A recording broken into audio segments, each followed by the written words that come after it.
Looking for a fun and informative podcast all about training working dogs? Look no further than the LWDG Pod Dog. This weekly show is hosted by me, Joanne Perrott, founder of the Ladies Working Dog Group, and I chat to experienced trainers and experts in the field who will give you helpful tips and advice. Whether you're just getting started or you've been working dogs for years, this podcast will have something for you. So pull up a chair, pour yourself a cup of coffee and tune in to LWDG Pod Dog, and let us help you build a better bond with your best friend. Hello and welcome to another episode of LWDG Pod Dog. Joining me this week is the fantastic LWDG Group expert Claire Denyer and her wonderful husband, LWDG featured expert John Denyer. How are you both today? Fantastic, thank you, Joe. How are you doing? Very, very well, thank you, Joe. Now, it's always a delight to have you both on to talk to our listeners and to talk to me. But before we get into our topic, which is living with a gun dog, how day-to-day life will affect their training, before we get into that, can we have a little bit of your background and who you are? You want to go first, John? Okay. I am a dog trainer and behaviourist. I've been working full-time with dogs and their owners. The primary thing that I look for is to try and build relationships between the dog and the owner, and a little bit of understanding of how to communicate between the two of them. Because we have working dogs of our own, I have a passion for gun dogs. So a lot of our work tends to be with working gun dogs. Started off with our own dogs just as a hobby, sorting out their problems and looking at different behaviours there. And over the years, just putting lots of training into gun dog training skills. I went to China for a little while to do a training course over there and was lucky enough to go back as an instructor. So I was working with people where English wasn't their first language. So it's quite useful for getting concepts and things across when you're trying to teach. And now I just work full time, 6-7 days a week, either training on the field with dogs or sorting out behaviour problems. He's covered all that pretty well, really. So John's been doing this full time now. I think it's about 6.5 years now, isn't it? 6.5, going into 7 years now, full time. I initially was part time while we were building the business, and I went full time probably about 4 years ago now. So I was doing about 3 days a week doing this while John was building the business, and then I came in full time about 4 years ago, I think. So I'm doing 6 days a week now as well. So we just absolutely love it. We have slightly different passions on it. I very much enjoy working with reluctant retrievers, fixing retrieving problems, and training gun dogs from a behavioural perspective, as well as just teaching them a skill set. So I quite enjoy the challenge of a dog that maybe isn't the most natural gun dog, and working to change their behaviour patterns to teach them a new skill set. So I've never been to China. I didn't go. That was John's thing. So I'm a bit more of a home bod. So we have slightly different passions, which works well because we have such a varied job. Some things John will go and do and some things I will do. So, yeah. So being a home bod is a wonderful thing when you have 3 lovely Labradors who live indoors with you. So you're the perfect people to talk to about our topic, which is how our day-to-day, just general life, affects our gun dog training, because it without doubt does, doesn't it? Hell yeah, it really does. I say to people all the time that there's so many things we do and don't do with our dogs in the home that can impact training, and things like, well, we're going to cover so many varied things. Do you want to start, John, talking about little puppy things, and I'll add in there? So if you think about what we do when we're training gun dogs, we're training a set of technical skills, really. And it's where there's that conflict in the things that we do at home with those skills, where the dog's going to pick up mixed messages. So it's not so much that particular things in the house is training for the field, but it's where the two will overlap and conflict sometimes. So playing with a puppy, quite often the puppies will want to really play tug. And although we're going to play tug with them and get them to interact with us, we don't want them to become their norm with a working dog. If they're going to retrieve for us, we want them to be nice and soft mouthed. So we have to bear that kind of thing in the mind when we're doing those games with the dogs when they're very young. Yeah, and things like a lot of people that I see with retrieving problems. So let's just say I have somebody come to me, the dog's between 6 months and a year old, and maybe there's some retrieving issues. So we're talking about things like the puppy runs over, maybe blinks the dummy, or picks it up and then plays keep away with it, does a bit of showboating, tries to hide it. I've even had a spaniel run off and try and dig a hole to bury the dummy right in front of my eyes. And a lot of the time when we start digging deep about things that are happening in the home, the puppy may have been scolded for picking things up it shouldn't have around the home, or the owners chased them around the living room trying to get their brand new designer shoe back or stop them running off with their underwear and things like that. So a lot of the time, especially with gun dogs that live in the home, some of the retrieving problems that I see have been inadvertently created or made worse by interactions within the home regarding the puppy picking things up and carrying them around. If you think about it, like this topic has been discussed, maybe not on Pod Dog, but definitely within our dog and duck in our live coaching. But you know, this like gun dog that's kennelled versus gun dog that lives as part of the family within the home. And there is a definite, it's not easier to train a gun dog that lives in the kennel, but it's harder to make confusing situations, isn't it? Because when they come out of the kennel, they come out to train. So your mind is focused on training your gun dog to the best of your ability. And then they go back in and they're pretty much away from the day-to-day then, so that you can't damage as in damage your training the same way as you can with a gun dog that lives indoors.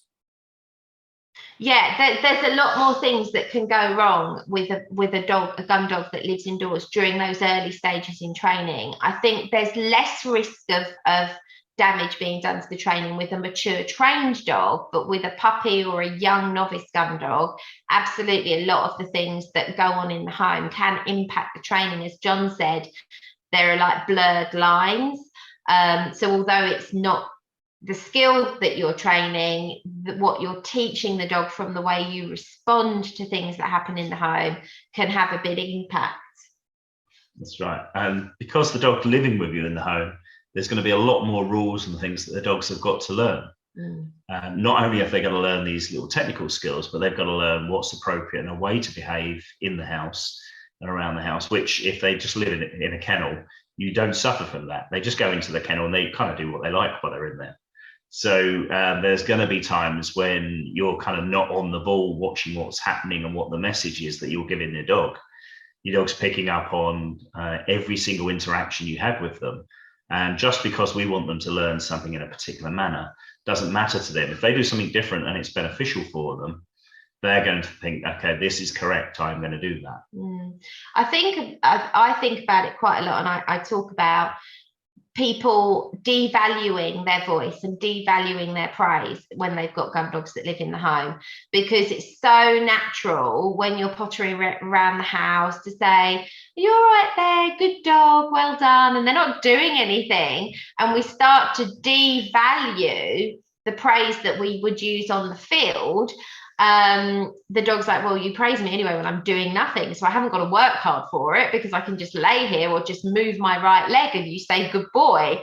And genuinely people do that. You know, you go around the house to see them and they're praising the dog. All it's done is stretch out on the bed and they're going, good girl. And they're not even realizing that they're praising the dog for nothing, which means that when they try to use that same praise with the dog when they're teaching them more technical stuff, the dog's like, I don't really value this, I get this all the time.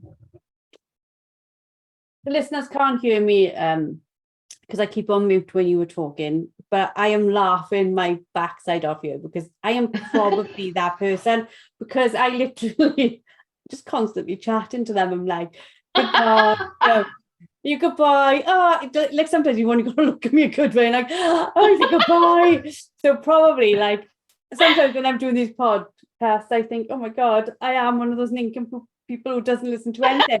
But I think it's a bit of a case of, because I was so used to them always being in kennels. Say now I walk past the kennels twice in a day and the dogs will be there and I'll be like, I might call their name or have some brief like conversation with them, not conversation, they weren't talking to me, but I would say something. And that would be it. But when they're in the house, you see them constantly. So you constantly have that, like, I've almost got the habit of saying something every time I pass the dog. So now the dog's like, she just talks to me all the time. Doesn't really matter what I'm doing. It is, again, almost a bit like somebody sent me this on an email saying, we sabotage our training, or the family sabotages my dog training, which could be a whole in itself. But it's like, we don't even realize we're sabotaging our hard work by just these little, like, unnoticeable behaviors. Yeah, a real common one for that when we have a dog on the field is we ask them to call their dog to them, and they use just the dog's name. Now, the dog lives in a household with 5 kids, 2 adults, and every 2 minutes that dog hears its name. Now, if his name actually meant get from A to B and arrive here, you'd expect the dog to be knackered. It'd be running around all over the place because it hears that all day long. But that word doesn't actually mean get from here to here. If we're lucky, it still means I want your attention. So that's one of the ways that they can suffer. The other that we often see, and again, recall is quite a big thing for it, is the dog gets very, very blasé to the voice. It becomes white noise. And they'll ask if using a whistle is going to help. And I always think that using a whistle can help in some instances in busy households like that. When the dog kind of puts their nose down or they're busy and they hear you say something, they've got to work out that you're actually, this time, you're talking to them. You're giving them a command, and work out what the command is. Now, if you use a whistle, that is always going to be you talking to them very directly. So use the kind of comparison that you could be sat watching television and your partner comes in and they start talking to you and you're halfway through a conversation and you kind of, what's that? And you've only just realized they're talking. But if the smoke alarm goes off, all of a sudden that cuts through everything else. And it's because that voice has just become white noise a lot of the time. It's always there. It's just carrying on in the background. It doesn't mean a lot in that instance. And quite often when we're looking to train the dogs, we want each command to have a very specific message to the dog. And that's the only time they're ever going to hear it. And I think because of the way that we speak, it just becomes a big blur. It's one long tune to the dog. That's quite interesting, because thinking about that, a lot of people think that whistles are a miracle cure for a recall that's gone wrong. But it's not that the whistle is a miracle cure. It's just that the sound is unique or different to your voice that they hear all the time in the field. They could easily then go and damage the recall on the whistle by allowing the dog to ignore the recall on the whistle. But it definitely is a more unique sound for a Gundog that lives in the home than listening to your voice. I also think opening a fridge door is an amazing recall for a dog that lives in the house. Oh, amazing. But then again, that just shows if your reward is like constant, every time you do something, they will comply to it. So we've talked a bit about like puppies and our behavior around them, but we've touched upon it, but we need to talk about it a little bit more. The dog is not just having to deal with your behavior, it's handler's behavior around it. There's normally a family around it as well. And normally, in most situations, some of that family, if not all of that extended family, may have no interest in gun dog training whatsoever and will not purposefully go against it, but you can say, like, don't do that, or only call the dog this way. And then you just see them completely smashing through every single rule you've ever made. I mean, personally, the advice I would give on that, and John might have extra or different advice, but the advice I would give on that is, if you've got children in the house, don't let the children use the dog's training dummies or training items for play toys at playtime with the dog have separate things that are not the same that the children can use, because dogs can differentiate between different things. But if the children are using dummies to play tuggy, this isn't going to bode well for helping you create a nice retrieve with a nice delivery to hand. So that's one of the tips that I will give. And I'll also say, don't yet let the children or your other half even use the whistle. The whistle is unique to you. Let them have verbal commands, and you can be really clever and get them to use different verbal commands as well to what you use with the dog when you're training. Would you add to that, John? Well, if they're using different verbal commands, quite often they confuse the dog by using the same commands that you're using in a different context. For different things. So you have a dog up on the sofa and you want them to get off. So we'll go in and we'll tell them to go to their bed. Yeah. So they get off the sofa and they go to their bed. But somebody else may come and go down. The dog is laying down. The dog is laying down. They know that down means lay on the floor or drop their legs and lay on their belly. So you can get confusion that way. I think when the commands themselves are different, it can take a little bit longer for the dogs to start to understand the second command, because first person has taught it quite clearly. This is what it means. And the dog starts to get an idea. Then the dog has to learn, if you like, a second language. It's learning another word for the same thing. So I think although it can take them a little bit longer to do it, they are perfectly capable, but their vocabulary's got to be twice the size. It can be like horrifically frustrating though. Like, for example, I love my husband to death. He knows this, even if he was listening to it. But like, he'll throw a dummy and let them run in. And I'm like, don't do that. And he's like, whoa. And I sometimes think he does it sometimes in the nicest possible way, just to wind me up. But then you literally, it must be difficult for dogs. It's like, well, he lets me do that and you let me do that, and the kids just let me do anything I want. So which one of you am I actually listening to? I think that's where having different items, like I would give your husband a toy. No, don't let him take the dummies. That's what I'd do. Because things like that. But dogs can learn to behave a certain way with one person in the family, and that they can maybe get away with other stuff with another person in the family. They're clever enough to figure that out. But as John said, it's almost like they've got to learn 2 languages, or start to go, right, this person I behave like this with, this person I behave like this with, this person allows me to do this person doesn't allow me to do that. They can figure that out. It just means, but I think this is why people say that it's harder to train a gun dog that lives in the home to a very high standard than it is to train a kennelled gun dog to a high standard. I think that's why, because the dog has got so much more to learn and so much more conflicting information to take on board and decipher. Yeah, they're certainly capable of doing it. A lot of the time the dog's making its justifications based on what the consequences of doing something or not doing something is. And that's usually the difference between owners or different people in the family as to why one person can recall their dog okay, and the other person can use exactly the same command and the dog doesn't come back. It's because the dog's learned what the consequences are from one person doing it. Now, that didn't happen overnight. That took a little bit of trial and error between the two people.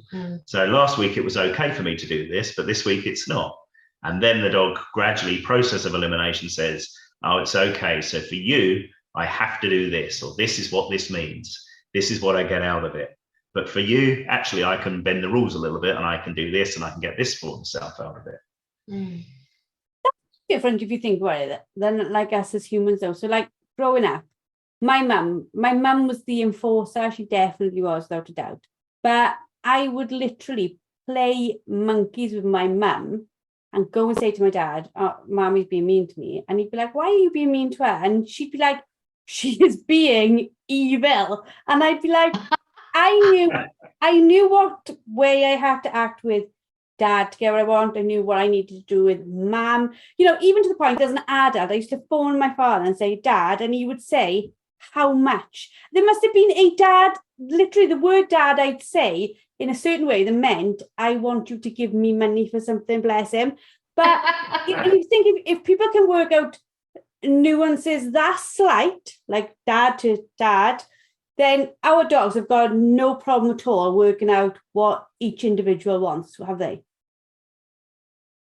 You'll watch them around the dinner table. If the dog gets up and they come to the dinner table and one person feeds them from the table, you can guarantee that when that person's at the table, the dog's got a mixed message, and they'll avoid whoever's busy telling them they've got to go and lay on their bed. And they'll gradually creep their way round to that person that's going to benefit them. They learn that very quickly. Their level of intelligence, as a pup, it must be hard because they don't know enough about what their job's going to be, what the rules are going to be, what each person's behaviour is going to be. So for a pup, we have to be really clear as a family, don't we? And if we do that as an adult, I'm not saying we can just throw that all to the wind, but there's a little bit more wiggle room with an adult than there is with a pup. Always. I think a good example of that, I always say to people, and with a puppy, I want to make things as easy as possible for the puppy to get it right and to learn something as quickly as possible. So I always say to clients with dogs that are struggling to learn a sit stay, for example, for an adult trained dog, they have the self-control and the maturity that when you say sit means sit until further notice. Either another command is given or a release command is given. For a puppy that's really struggling, I will often advise that they use stay, and what they're teaching the dog is in the position of a stay, you will always reward them in the stay. You're never going to call them out of it and reward them, because then you're rewarding a recall. So I will break it down for a puppy that's struggling, whereas stay means stay where you are, I will return to you and I will reward you in that position. Whereas wait, I will call the puppy out and then reward them, which means technically that puppy's been rewarding moving and coming to you, not for staying in one position. But once that puppy has learned that and they then mature and develop self-control and more understanding of what we want, sit will just mean sit until further notice. But some puppies really struggle with that if sometimes we call them out of it and sometimes we go back to them. So I do like to split that for a puppy that's struggling, because then they're like, oh, okay, I get this one. This one means I just stay here and you come back and reward me. And this one means I come out of it and you reward me. So we can simplify things, but this is where, as we always talk about on the dogs and ducks, on the society, working with the dog in front of you, the same applies to this sort of thing. If a dog is struggling, change something to help them learn it and get it right.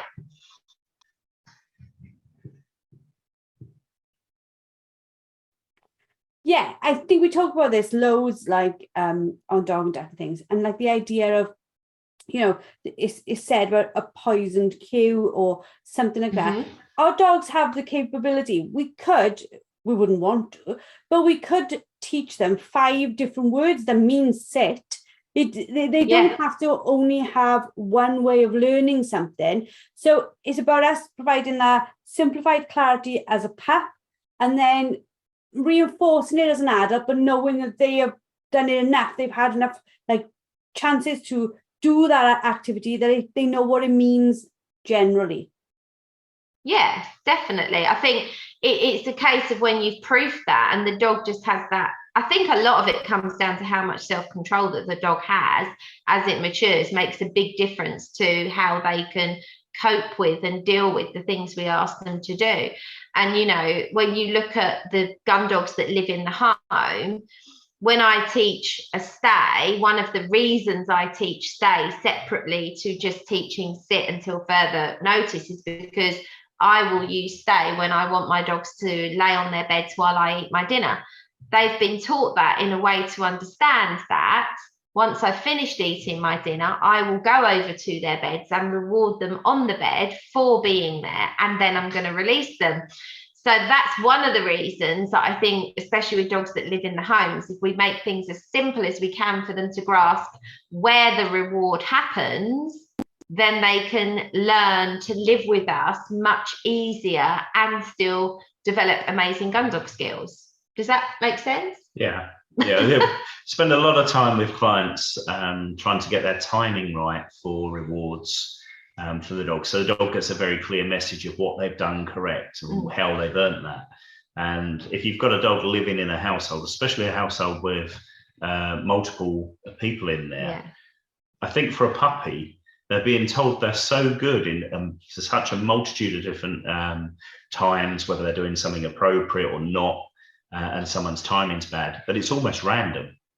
So for the dog, it takes a long while to them to actually filter out when they're doing things correct and when they're not. Because a lot of the time I get rewarded for this, I get rewarded for that.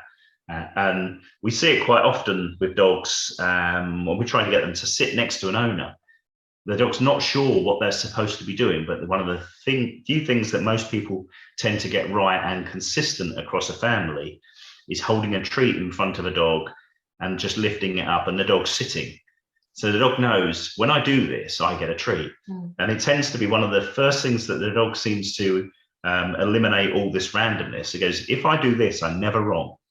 So they do a lot of training up on the field and they're trying to get their dog to sit next to them or come to a certain position. And the dog just comes round, gives up, comes around in front of them and sits looking at them. Because he goes, I know if I do this, I will get a treat. I've got this one nailed. But everything else seems random because the timing's been wrong, or one person's rewarded me for this, one's rewarded me for that. And then we unwittingly go, good dog. I also think, like, as we're talking about it now, I love podcasts and I love conversations because I think it makes you think about other stuff. But if you think about it, we are very similar, like with all children, you know, whether they are ours or somebody else's. When they're babies, we literally have a conversation when the baby is doing nothing at all. When we're like, oh, good baby, you know, oh, you're a good girl. And it's like, it's that conversation. It's very much blah, blah, blah, blah, blah at the baby's face. Because we're teaching a small person, hopefully over time, to speak. But then we're very much the same with our puppies.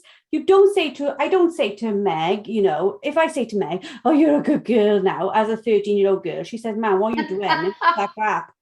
But I think with dogs, we sort of keep it going because they never, they can't tell us why we're talking crap to them, but also they never go to that like being our baby type of thing. Do you know what I mean? Not let's go into fur baby land now, but we always we dote on them and we're like, oh, you're a good dog. And because they're little tail wags and we know they love that voice, we just do it all the more. You know, they've almost got us working like a little slot machine. They keep on wagging their tail. We keep on feeding them nice voices. Yeah. Hopefully it's not that eventually, we're hoping they're going to sit there and go, Mum, Dad.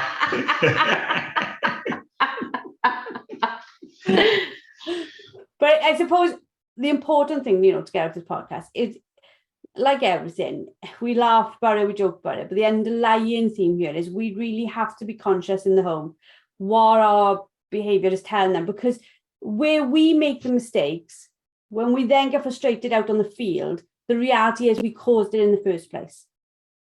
Yeah, in most circumstances, what we've done in the home inadvertently creates what we get on the field that sometimes we don't want. A good example of that, very often at puppy class, what will happen, we'll get the owners turn up with these gorgeous little puppies. Now, we love puppies, and it would be really easy for us to crouch down and encourage every puppy to pull their owner on the lead over to say hello to us, and we'd be like, oh, such a gorgeous puppy, and the puppy crawl up our legs.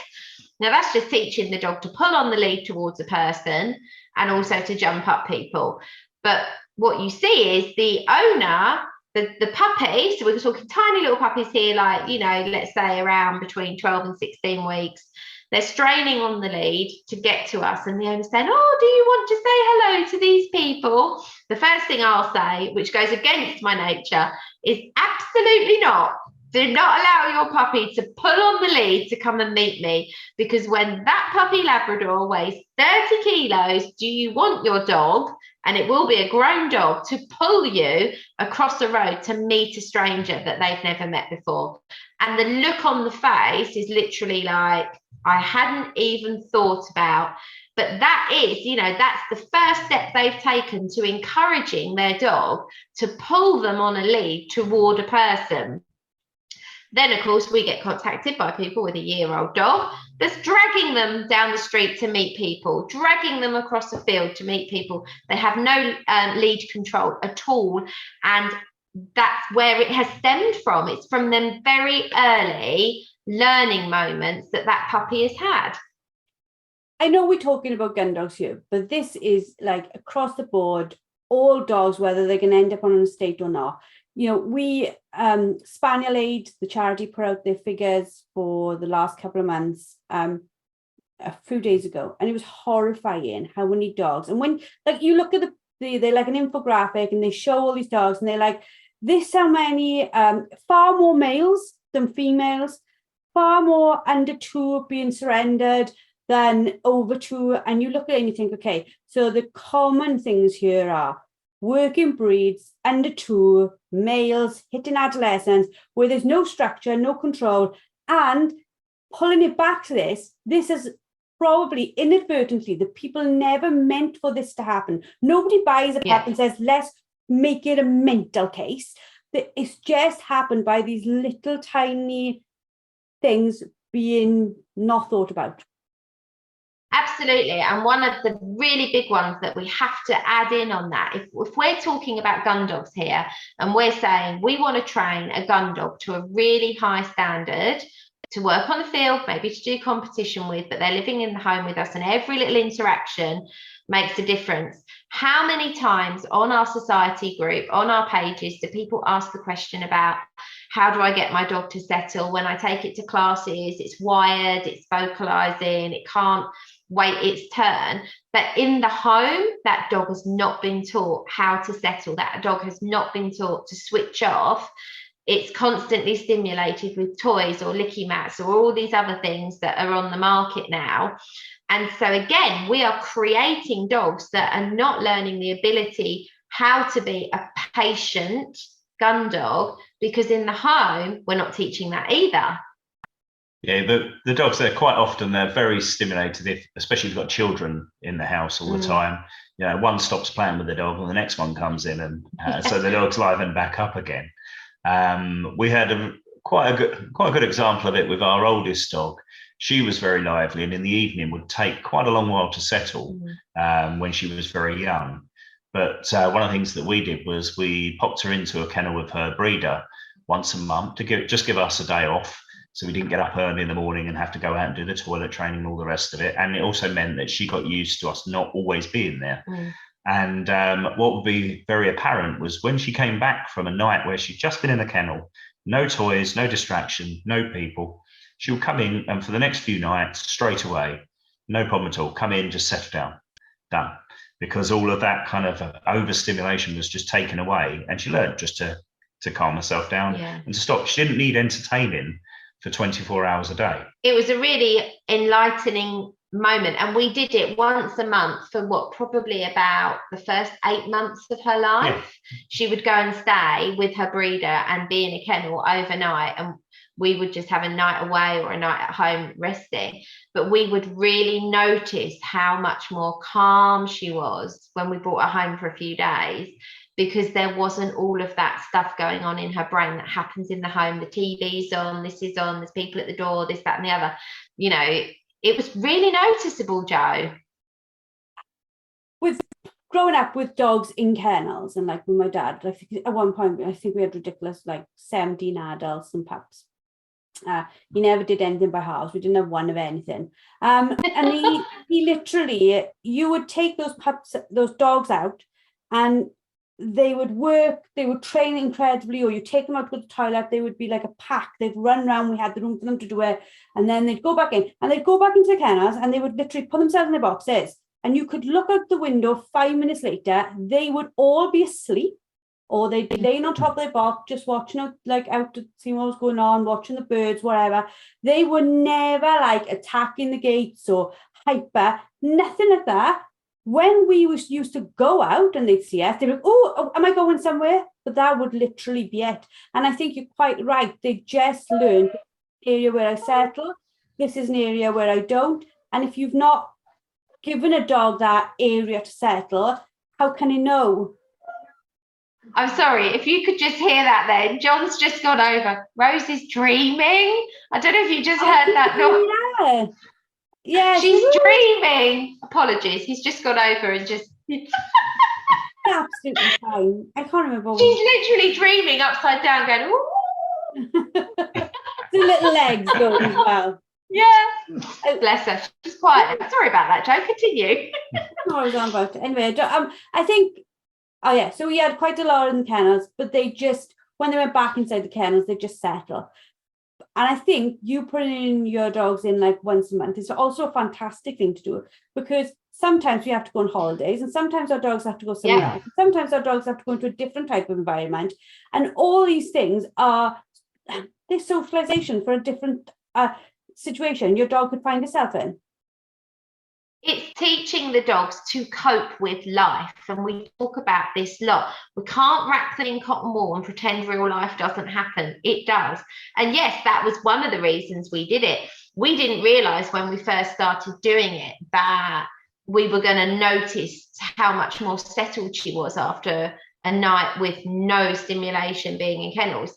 The reason we did it primarily to start with was because it's tiring having a puppy, and we wanted to also make sure that when we went on holiday, she would be happy to go back into kennels at our breeders while we were away. We didn't have to want to worry about, her being frustrated, upset by that kind of environment. So we had really good reasons to do that training, but it actually showed us a lot of other stuff that we were like, wow, this really shows the difference here. I think it's always important to teach a dog to be able to cope somewhere else, if it's with your parents, with your brother, with your sister, with your friend. Yes, like you said, as much as we leave them, just for them to know that you're always going to come back. It's not a permanent change to their life. And having a dog that copes with life in general much better makes them much more grounded, settled dogs. If we can really create dogs that can cope with life, then training becomes easier as well, because you're not dealing with so many behavioral problems. So to wrap up this amazing podcast, what are your top tips for living with a gun dog and keeping them well trained at the same time? Okay, so I've got a simple one. Everybody will kind of think we're like robots, so you never do this and we never do that. We got dogs for the same reason that most people do nowadays. They're a companion as much as anything else, and the work inside of it and that is kind of secondary. So one of the things that we do with all of our dogs is they have a nickname. So if we use their real name, that means we are talking to you, just like that whistle tone. We're talking to you, and I'm going to give you an instruction. So sit up and take notice. If we're walking past and we're just telling the dog that we're going off to make a cup of tea, and would they like to go out the back perhaps, we'll use their nickname. So it's gibberish to the dog. Doesn't mean anything at all, but it's not a command. It's not something they have to actually listen for. So we kind of reserve their name for when we're actually going to give them a command. And we expect that name to mean something to them. You stole my favorite one. Okay, I'll think of another one. So for me, I'm going to base it around retrieving. So if you want your gun dog to retrieve things and bring them to you happily and minimize the risk, because obviously dogs are not robots, things go wrong, but minimize the risk of having retrieving problems. Anything that your dog picks up in its mouth, treat it as a retrieve. Don't scold them, don't chase them, encourage them to bring it to you. Don't get into a trade-off with them over it. Just encourage them to bring it in, stroke them while they're holding it, and then gently take it from them. So that way, for me, that's the easiest way to avoid or to lessen the risk of having retrieving problems. I suppose if you remember that when they're in the house with you or in their garden with you, anytime you actually give them a command, you want to be seen to be, or a cue, or you ask for something depending on your flavor of the month or what vocabulary. What we want to remember is that that's the same as if they're out. So if you was out in a field somewhere and your dog's running around and you call them, you expect them to come back, not go out and get into mischief. If they're in the garden and you call them, don't just let them get away with not doing it just because they're in the garden and it's completely safe. They're 20 foot away from you. If you've asked them to come, you've asked them to come. It doesn't matter where they are. Oh, yeah, it's another good one. So I will say in the home, just as John's just talked about recall, but in general, in the home, one of the things that I always say to people is to avoid damaging your training out on the field. Whatever it is you're asking your dog to do in the home, don't ask them to do it unnecessarily or unless you're prepared to back it up. So let's just take eating dinner at the table as an example. When I ask my dogs to go on the bed, if they get up from the bed, I will put them back on the bed because everything that we do within the home will impact what happens on the field. So always be prepared. Either don't give your dog anything to do, or if you do, be prepared to back it up. I'm loving them. I'm loving the consistency there, consistent training. And your last point is absolutely right. And I think it was in, I don't know which podcast or maybe a mass class we did with you and Rob, where he said about don't tell them where to go, just tell them not where to go. And so now, before when I used to try to get them to settle in one spot, I now just don't allow them the places they're not allowed, which is on the settee or up the stairs. They are now like gospel. I will not break on those. If they get on the settee or go up the stairs, I put them right. But otherwise, you can go where you want. And now they just like sleep everywhere. And I was like, many years of arguing over this one with Ella. I'm pretty sure, I'm pretty sure that was a masterclass that we did. I think it was a masterclass we did. And do you know what? You talk about little things changing your mindset, right? I had been so focused on getting her to settle in one place, which was obviously, because I'm sure, bless her, I'm sure people listening, traditional Gundog trainers would be like, sort that effing spaniel out, right? But I'm sure if she could talk, she would be like the rebellious teenager. She'd be like, nah, not a chance. You ain't doing that to me. She just didn't want to go in this one place. Everybody else is fine in the one place. She didn't want to go there. But now I've taken that argument, that fight out.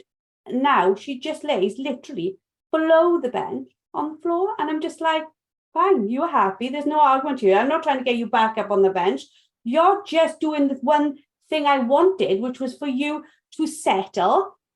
There is no argument here. So I think you're absolutely right on that last one. It's like about being really clear about what arguments am I prepared to have here and what arguments or reinforcements am I not. If I'm not going to get up off the settee and put it right, I'm not going to start in the beginning.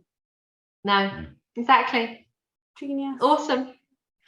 Oh, so much fun having all you trainers at hand to put my little dog on. Thank you, as always, for your wonderful help. If people want to get hold of you, where can they find you, Claire? So website www.familydogservices.co.uk. Obviously myself, you can find me on the Ladies Working Dog Group 24/7, more or less. Email for me is claire@familydogservices.co.uk. John? If you want me, you can get me at john@familydogservices.co.uk or in the Checkers pub. Well, thank you for your wonderful wisdom. Again, as always, thank you to our listeners for listening in. I hope you've enjoyed. Please let us know your comments.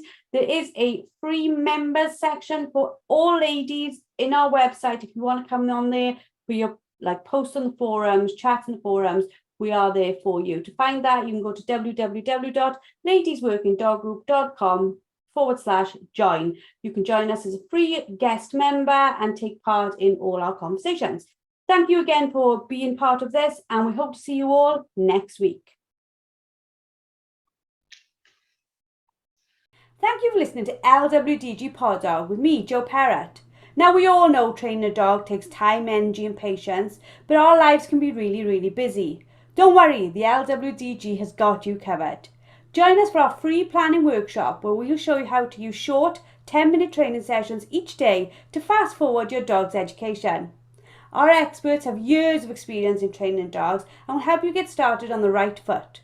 Register now and start making progress with your furry friend today. Go to our Facebook page, the Ladies Working Dog Group, and click on the pinned post or visit www.thelwdg.com.